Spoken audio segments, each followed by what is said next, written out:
Clémentine Ayéfouni has a voice that soars. The Togolese soprano sings operatic classics like Mozart's Magic Flute or Verdi's Traviata with passion and precision.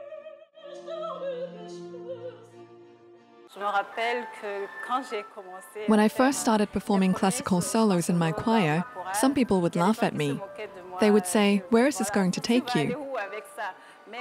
Today, the public understands more and more that our efforts are not in vain. Many people are beginning to take an interest in classical opera, even though we still have a long way to go. Togo doesn't have any opera conservatories, so the virtuoso teaches classical opera to church singers herself.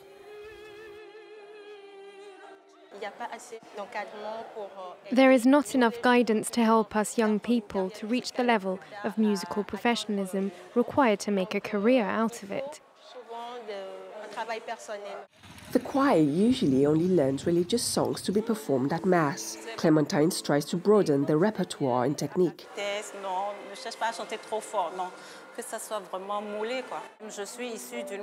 I started off in the choir, but it turns out that choir songs do not develop into the classical range.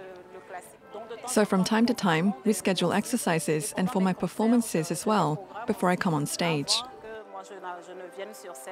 Classical opera still has a relatively small footprint across Africa. That's left space for Clémentine Ayéfouni to experiment, and she often weaves traditionally African elements into her operatic performances.